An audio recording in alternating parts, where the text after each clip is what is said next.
Join us now. Hail and welcome. Hail and welcome. It's really fast. All three of us used to be together, and then they broke up, and then we broke up, and then we got back together.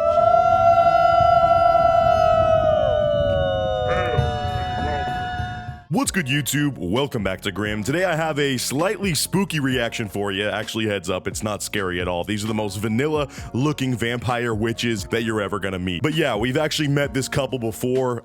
They are a couple from Texas, I believe, that think that they have had a vampiric awakening in their teenage years and they realize that they're actually vampires. Well, now they've slightly shifted that and they've become polyamorous vampire witches. Which, yes, that is a mouthful, but we're gonna get right into the cringe today and react to this couple together because I'm always excited when I see some new Truly videos on these people. They're literally, I don't know what it is about them, but the way that they just dress straight out of Hot Topic and they have such surface level like interests in all of this stuff, you know, it just seems like adults that liked Twilight a little bit too much and they just really thought they could turn themselves into the main characters. But without any further ado, let's get right into it. I am a polyamorous vampire fairy witch. She fell in love with Logan. Logan and I have been together well over 10 years now. So yeah, Logan is basically the main powerhouse of the cringe. He's the one that was talking in the previous episodes, and just the way this dude talks is so facetious and annoying. He's that one weirdo coworker that swears that he just slays, you know, all of these dating apps and stuff like that, and is just such a ladies' man. But you're looking at the guy and you're like, dude, you are full of it. You literally are such a weirdo that nobody wants to be around you except other weirdos, and that is literally this guy. But aside from that, what did she say she was? She's a polyamorous fairy witch vampire. Like I said, the titles here are getting extremely long, and it's like you gotta pick a niche, okay? You can be something cool like a vampire if you want in your head, or a witch, but I think you should pick one of them because once you pick too many, the plot's just getting too convoluted and it's hard to keep up at this point, okay? You gotta just narrow it down here, please. His girlfriend is just as important as I am. Both relationships are equal. And today, Daly is celebrating her 2-year anniversary with her coven of polyamorous witches. So yeah, he's got his own girlfriend on the side and she has her own witch coven on the side, which apparently they just, you know, get together and do witch ceremonies and then do a group witch kiss. So that's exactly how they're doing that apparently. I just find it funny that she says, yeah, his girlfriend is exactly equal as we are. Yes, we've been married for 10 years and she's just kind of a side piece, but we're definitely absolutely equal. He's extremely supportive. I've always been very attracted to her unique energy spectrum that she puts off that no one else does in the same kind of way. Oh my god, and like I said, this dude is just so vapid. The way he talks, he really wants to be a Twilight character, okay? He wants to be Edward so badly. He wants to have that mystique around him, and just saying something like her unique energy spectrum is what drew me to her. She just illuminates, you know, her aura. It just illuminates a certain radiant glow that I've never seen this exact shade of color before. It's like, dude, you're not writing a poem. You're literally talking about your vampire wife. Just say it in normal words, please. Just say she's beautiful or something. It was like 6 years ago. No, but it was like 2 months into us like actually dating. Oh, for Yeah. sure.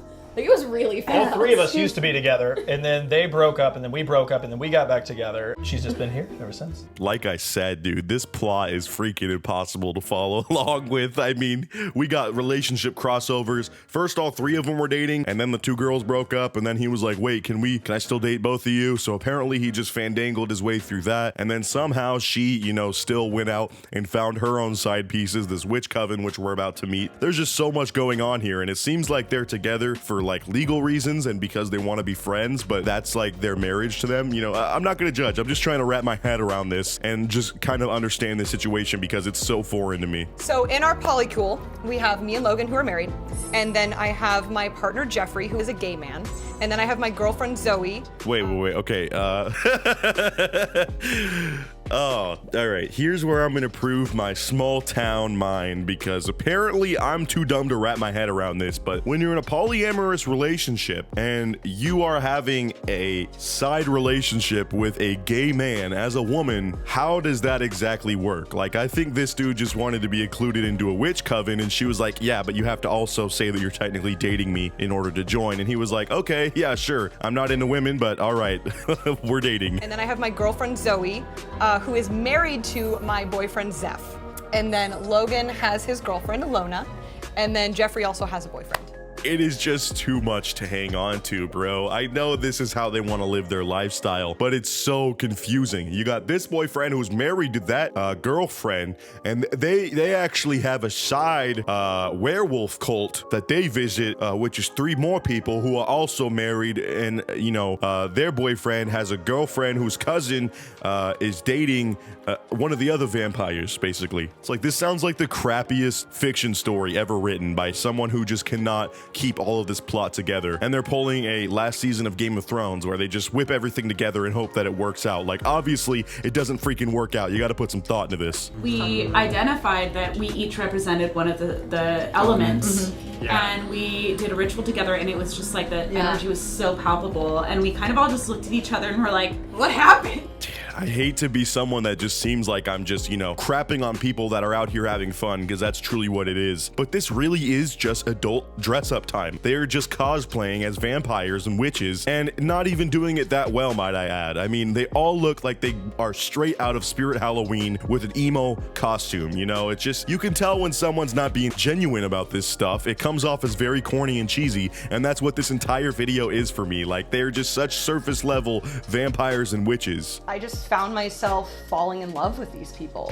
I call upon a direction of the east, the watchtower of the east, the direction of new beginnings and transformations and change. I mean, look at this chant that's going on right here, as well as this haircut. You got the little sideburn accessory that got left on with the Skrillex side cut and some dope guy liner. What is there to not love? Like, I totally get how this woman fell for this entire witch coven. They just seem like a really dope group of people. I call upon the watchtower of the south, the element of fire, of passion and purification. Bring strength to our circle. Hail and welcome. Hail and welcome. I call upon the watchtower of the northwest, about 13 degrees. It's a very tall tower. It's the Tower of Cringe. Let it protect me. Let it guard me as I walk through this video and have to continue this because it's my job. But I hate watching this because it makes my skin crawl, because these people are so cringy. Hail and welcome. Also, side note, I know some people out there probably practice witchcraft, and I'm sure what I just did was super messed up. So I'm sure the rest of my karma for the rest of my life is terrible, or I'm never gonna pull a legendary from a Fortnite chest ever again. I don't know what my repercussions are gonna be, but I'm sure I'll have my comeuppance one day. I call upon the watchtowers of the north, the guardians of earth, the roots of old and new. Bring strength and life. And something I love about this is Truly or Barcroft, I don't know what to call them, this company that makes these videos.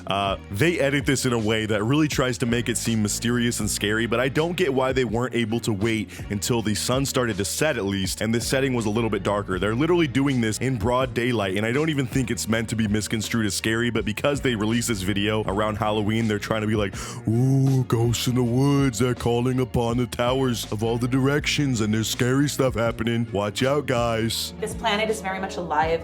It's a breathing spirit, and we are in communication with it.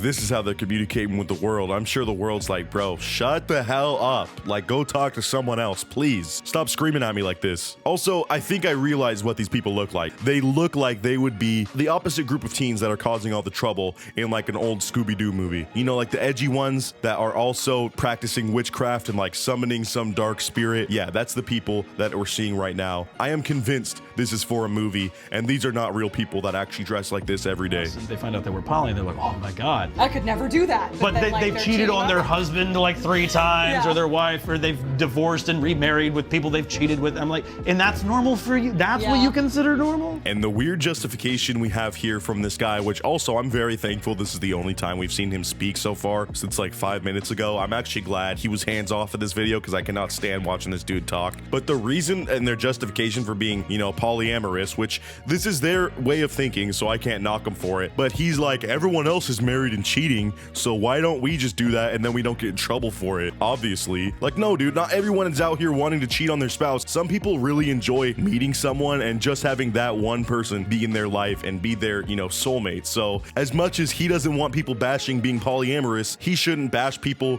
who are in a normal, I guess, vanilla to him, singular relationship between 2 parties. And he just expects everyone who's in that situation to want to be cheating on their spouse, which that is not the case. Find those pockets of joy and love, like hold on to it and like screw what everybody else thinks. Yeah. Because Or screw everybody else. Or screw everybody else if that's what freaks you. So, yeah, that is the final piece of advice from this polyamorous vampire witch coven that has just absolutely blown my mind today. I hope I didn't come off as too rude in this, because mostly I'm just viewing this from the angle of like how cringe it is, but at the same time, these are adults that are doing what they want to do, and they're not really harming anyone in the process, so I really cannot be too mad at that. Although this also is the internet, so when you get a documentary made about yourself, you open yourself up to criticism from people like me. So let me know what you thought of this entire situation down in the comments below. Hopefully this was a perfect, you know, kind of spooky episode to throw in here. I know some of those shots of them doing the Watchtower chant were absolutely terrifying. You guys thought that an evil entity might pop up behind you in your bed or something, but they weren't able to fully summon the demon in this video.